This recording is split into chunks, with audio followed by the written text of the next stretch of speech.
Siapa yang menghafal 10 ayat surat Al-Kahfi, dia akan diselamatkan dari fitnah Dajjal. Apa yang menarik dari surah Al-Kahfi?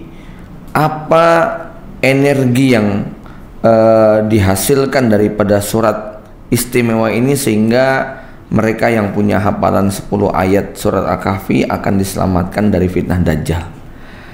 Mungkin sebagian ada yang bingung, apa korelasinya antara surah Al-Kahfi yang kita baca dengan fitnah Dajjal yang luar biasa?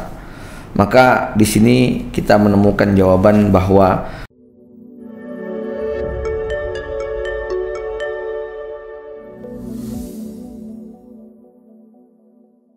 Assalamualaikum warahmatullahi wabarakatuh. Alhamdulillah wassalatu wassalamu ala rasulillah wa ba'du. Di hadapan saya ada satu buku karya Ustadz Zulfauzi berjudul Samudra Hikmah Suratul Kahfi, Perisai Mukmin Menghadapi Fitnah Dajjal di Akhir Zaman. Kita tahu Rasulullah SAW pernah mengingatkan kepada kita, man hafidhu asran min suratil kahfi ausima minad dajjal.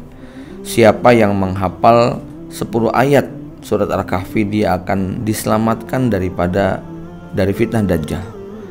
Apa yang menarik dari surah Al-Kahfi? Apa energi yang dihasilkan daripada surat istimewa ini sehingga mereka yang punya hafalan 10 ayat surat Al-Kahfi akan diselamatkan dari fitnah Dajjal? Mungkin sebagian ada yang bingung, apa korelasinya antara surah Al-Kahfi yang kita baca dengan fitnah Dajjal yang luar biasa? Maka di sini kita menemukan jawaban bahwa surah Al-Kahfi memuat 4 kisah yang istimewa. Kisah Ashabul Kahfi, kisah Ashabul Jannah, kisah Musa dengan Khidir, dan kisah Zulkarnain. Keempat kisah ini kalau mau kita ringkas, dia memuat 4 jenis fitnah. Pada kisah Ashabul Kahfi bercerita tentang fitnah agama. Pada kisah Ashabul Jannah bercerita tentang fitnah harta dunia. Pada kisah Musa dan Khidir bercerita tentang fitnah ilmu pengetahuan. Pada kisah Zulkarnain bercerita tentang fitnah kekuasaan. Nah, pada kisah Ashabul Jannah, Ashabul Kahfi, kita lihat bagaimana 10 pemuda Ashabul Kahfi, 6 atau 7 atau 8 pemuda Ashabul Kahfi ini, mereka kemudian menyelamatkan diri dengan berlindung di gua. Mereka berlari meninggalkan masyarakat yang kufur, lalu kemudian Allah bangkitkan mereka, dan mereka berada di satu zaman yang berbeda dengan zaman di mana mereka berada. Pada kisah Ashabul Jannah, 2 orang yang awalnya mereka waktu kecil berhubungan dengan baik, namun kemudian tumbuh besar berbeda alam. Yang satu fokus mencari dunia, yang satu begitu setia dengan ibadah amal soleh, hartanya diinfakkan fisabilillah. Sampailah kemudian si kaya ini sombong dan arogan, lalu diingatkan.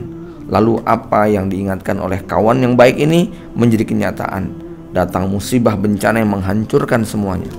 Pada kisah Musa, bahwa Nabi Musa merasa dengan ilmunya sebagai orang yang paling mengerti di antara Bani Israel, bahkan di tengah manusia. Lalu Allah menegurnya untuk belajar kembali kepada seorang laki-laki yang diberi ilmu istimewa. Dan pada kisah Zulkarnain, beliau seorang raja yang luar biasa, penguasa timur barat, memiliki teknologi, kekuasaan, kekuatan yang proyek mega proyeknya atau proyek raksasanya adalah membangun sebuah benteng, tembok besar yang terhubung antara satu gunung dengan gunung berikutnya dengan ketinggian, dengan bangunan kokoh yang terbuat dari besi dan timah. Tetapi hasil akhirnya adalah hada rahmatun min rabbi. Raja Zulkarnain mengakui ini semua adalah semata-mata karena rahmat Allah Subhanahu wa taala. Lalu apa hubungannya dengan fitnah Dajjal? Nah, disinilah kemudian kita menemukan korelasi bahwa Dajjal akan datang kepada manusia dengan membawa 4 fitnah. Yang pertama fitnah agama. Dajjal akan mengecoh dengan isu-isu agama yang sangat menyesatkan manusia. Seakan-akan Dajjal ini adalah sosok pembawa ajaran yang sangat ditunggu oleh seluruh umat manusia. Padahal agama yang dibawa adalah agama yang akan mengantarkan manusia ke jalan kesesatan. Pada kisah yang kedua, Ashabul berisi tentang fitnah harta. Inilah yang akan dibawa oleh Dajjal. Dajjal akan membawa gunung roti, sungai air, berbagai macam kenikmatan. Yang mau bergabung dengan Dajjal, maka dia akan mendapatkan kenikmatan dunia. Dia akan dicukupi kebutuhannya, akan dibuat tidak kekurangan. Ya. Kemudian pada fitnah yang ketiga, Dajjal akan datang dengan membawa fitnah ilmu pengetahuan, sains, teknologi, ya, semua hal yang berbasis kepada kecanggihan. Kalau hari ini kita sudah sampai pada era intelijensi artifisial, AI. Ya, bagaimana teknologi ini betul-betul seakan-akan mengambil peran Tuhan, dan ini yang disuguhkan oleh sistem Dajjal, sampai manusia kemudian melupakan dengan kekuasaan Allah Subhanahu wa taala. Mereka merasa sudah mampu menjadi Tuhan buat manusia yang lainnya. Adapun yang keempat adalah fitnah berupa kekuasaan. Dajjal akan datang dengan membawa kekuasaan. Siapa yang mau mendekat dan merapat, dia akan mendapatkan kedudukan dan kekuasaan. Nah, bukan hanya bercerita tentang 4 kisah, 4 fitnah, tetapi Suratul Kahfi juga memuat tentang 4 solusi yang harus disiapkan oleh seorang mukmin supaya dia terbebas dari keempat fitnah tersebut.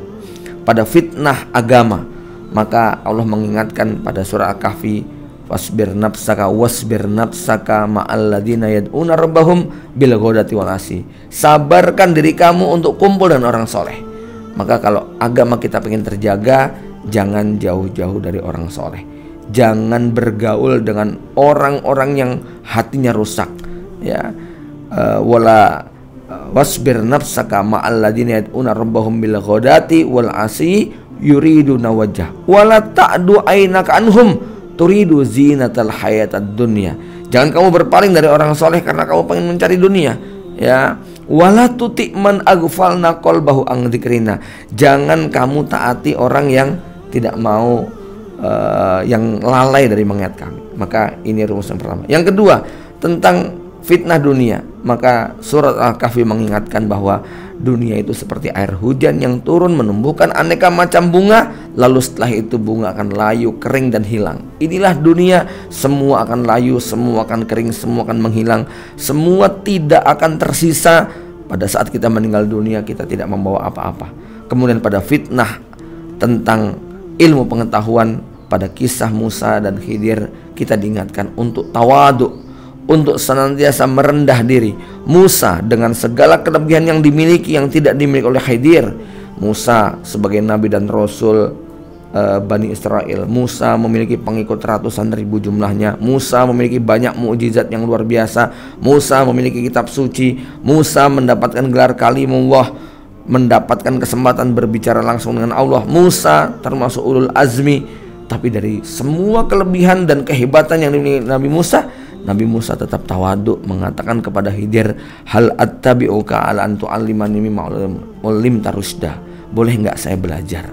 Jadi setinggi apapun ilmu kita, terus belajar bahkan kepada yang dianggap lebih rendah dari kita. Dan yang terakhir tentang fitnah kekuasaan, maka seorang mukmin harus sadar bahwa tugas kita ada beribadah, kekuasaan yang Allah berikan kepada kita supaya kita memaksimalkan peran kita dalam beribadah.